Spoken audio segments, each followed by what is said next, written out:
तो इस सांस लेने में कौन सी गैस आप लेते हैं, क्या करते हैं, ऑक्सीजन। ऑक्सीजन को आप ग्रहण करते हैं। तो जो ऑक्सीजन को ग्रहण करते हैं कि क्या वो ऑक्सीजन आपके इस नाक से गई दूसरे नाक से बाहर आ जाती है, इतनी इसका फंक्शन होता है क्या, या हमारे पूरे बॉडी के अंदर सप्लाई होता है, यह अपने नाक से ग्रहण किया मुंह से बाहर निकाल दिया। क्या कभी आपने सोचा कि ऑक्सीजन जो है कहाँ पर जाती है, शरीर के अंदर कहाँ पर क्या कार्य करती है, इसके बारे में नहीं सोचा। चलिए देखते हैं। जैसे श्वसन क्रिया में क्या है, वातावरण से अगर ऑक्सीजन हम लेते हैं, श्वसन यानी कि हमारे नाक एवं जो है श्वास नलियों से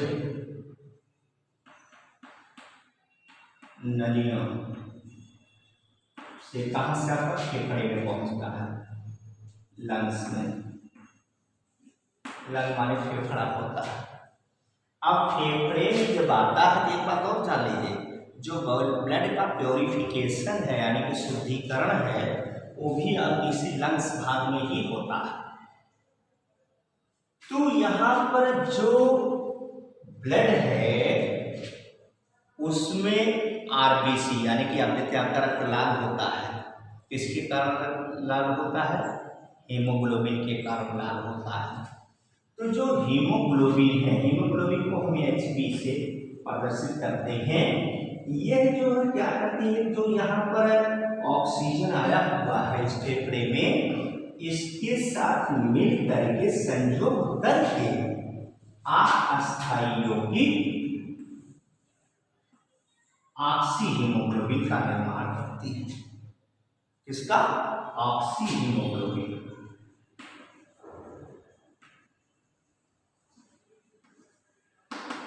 ऑक्सी हीमोग्लोबिन का निर्माण करती है।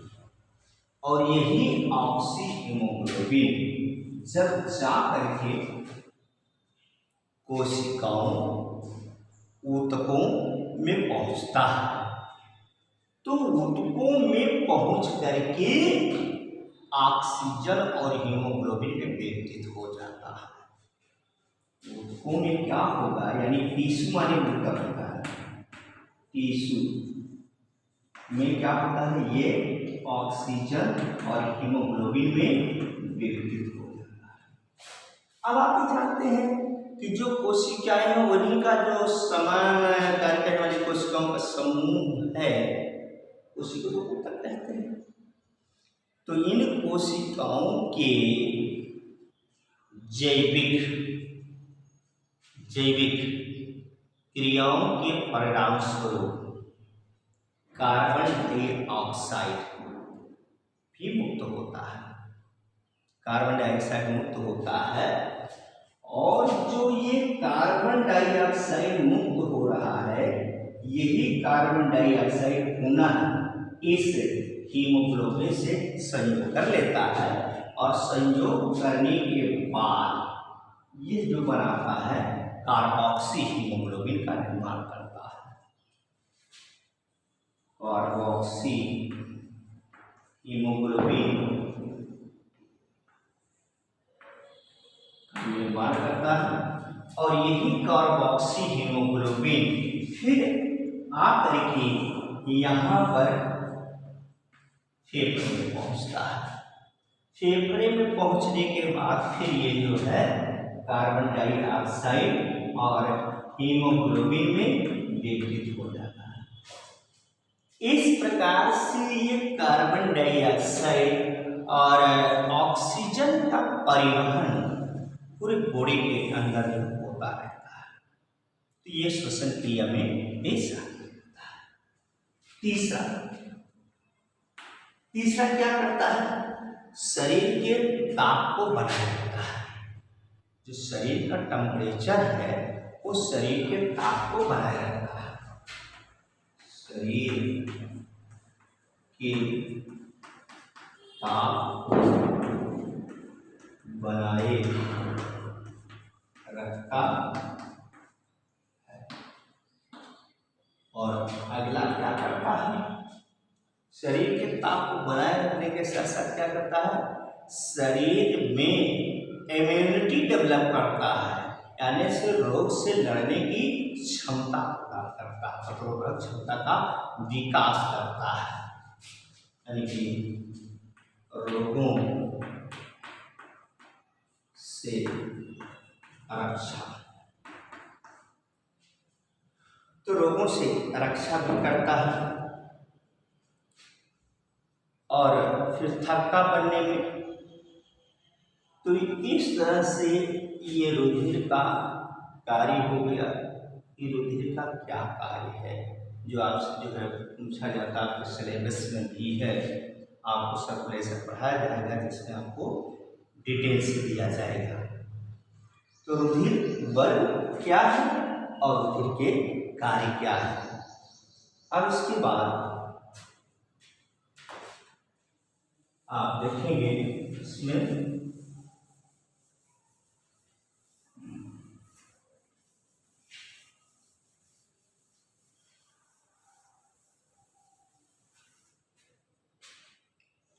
कि वास्तव में ब्लड है क्या।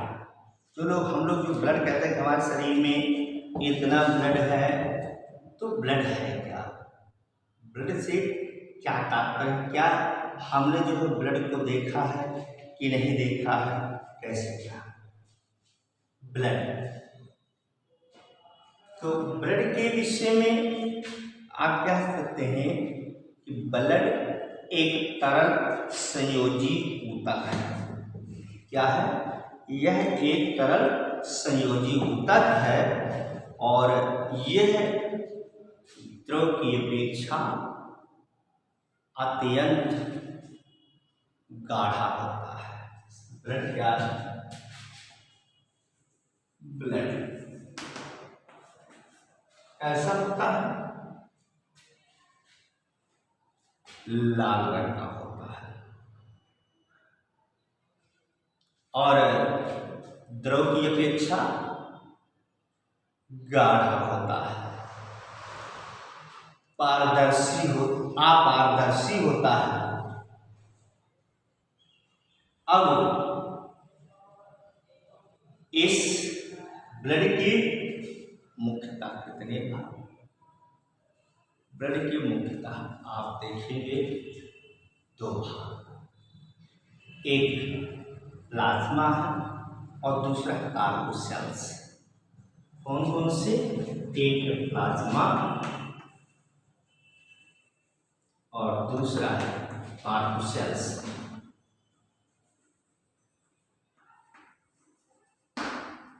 प्लाज्मा ये है लगभग संपूर्ण रुधिर का 40 से 45 भाग बनाता है तथा शेष भाग यानी कि 50 से 55% भाग ये कार्बोसेल्स,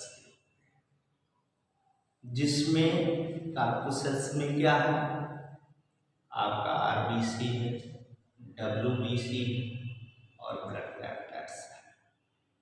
ये आपके यहाँ हैं कौन कौन से, आरबीसी, डब्ल्यूबीसी और ब्लड प्लेटलेट्स, ये तीन। अब आरबीसी क्या है और इसका फंक्शन क्या है। आरबीसी का पूरा नाम रेड ब्लड कार्बोसेल्स, यानी कि लाल रुधिर कणिकाएं, इसका पूरा नाम है। और क्यों लाल होता है, यह हीमोग्लोबिन के कारण लाल होता है।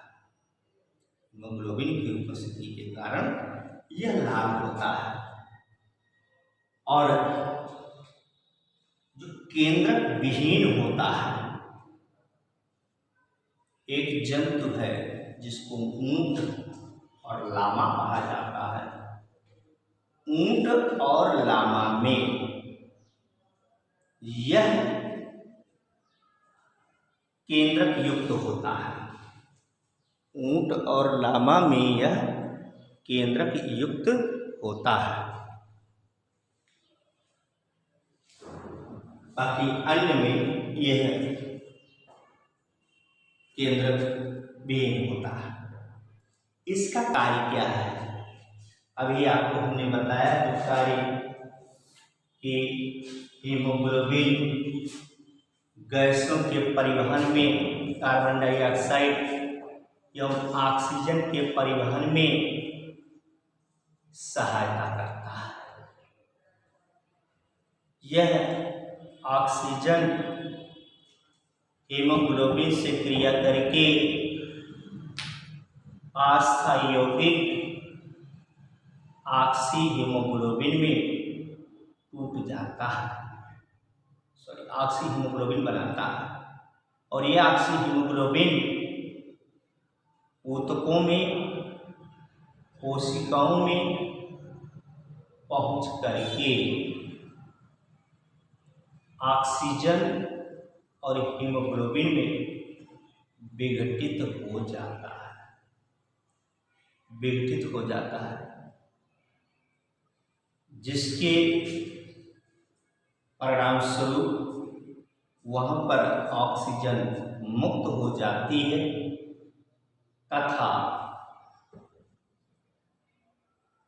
हीमोग्लोबिन अलग हो जाता है। ये हीमोग्लोबिन कोशिकाओं की जैविक क्रियाओं के परिणाम स्वरूप मुक्त कार्बन डाइऑक्साइड से क्रिया करके कार्बोक्सी हीमोग्लोबिन बनाती है, जो कि फेफड़ों में पहुंच करके वह कार्बन डाइऑक्साइड और हीमोग्लोबिन में विघटित हो जाती है। फिर श्वसन क्रिया में कार्बन डाइऑक्साइड को बाहर निकाल दिया जाता है तथा हीमोग्लोबिन पुनः ऑक्सीजन से संयोग कर देती है। इस प्रकार से आपने देखा आरबीसी का क्या है। अब दूसरा है डब्ल्यूबीसी। डब्ल्यूबीसी को कहते हैं व्हाइट ब्लड कार्पुसेल्स। क्या कहते हैं? श्वेत रुधिर कणिकाएं। श्वेत रुधिर कणिकाएं, इसमें जो है हीमोग्लोबिन नहीं होता है, यह केंद्रक युक्त होता है और इसका केंद्रक जो होता है यह अनियमित होता है। और जो डब्ल्यूबीसी है, डब्ल्यूबीसी दो प्रकार का होता है, एक ग्रेन्युलोसाइट और दूसरा नॉन ग्रेन्युलोसाइट। पहला है ग्रेन्युलोसाइट,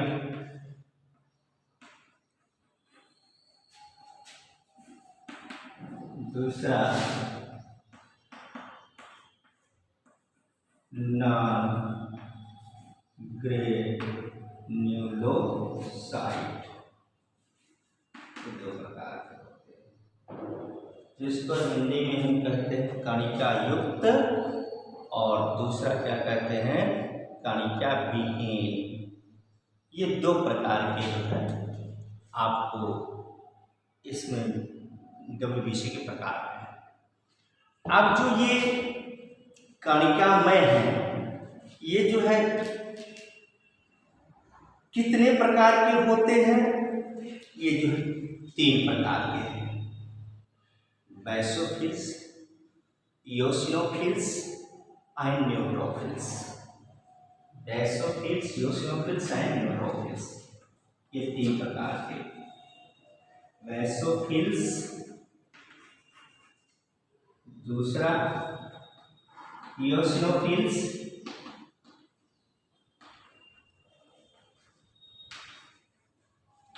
और तीसरा न्यूट्रोफिल्स। ये 3 प्रकार के ग्रेनुलोसाइट होते हैं। बैसोफिल्स क्या है? जो बैसोफिल्स है वह क्षारकीय अभिरंजकों से अभिरंजित होते हैं। जो ये इओसिनोफिल्स हैं, ये अम्लीय रंजकों इओसिन से अभिरंजित होते हैं। न्यूट्रोफिल्स जो है, ये न्यूट्रोफिल्स जो है ये उदासीन अभिरंजकों से अभिरंजित होते हैं। अब जो ये बैसोफिल्स है, बैसोफिल्स का केंद्र 2 या 3 भागों में बटा हुआ होता है। बैसोफिल्स का केंद्र कितने भागों में? 2 या 3 भागों में बटा हुआ होता है। और ये जो है एक पतले सूत्र धागे के जैसी संरचना से जुड़े होते हैं।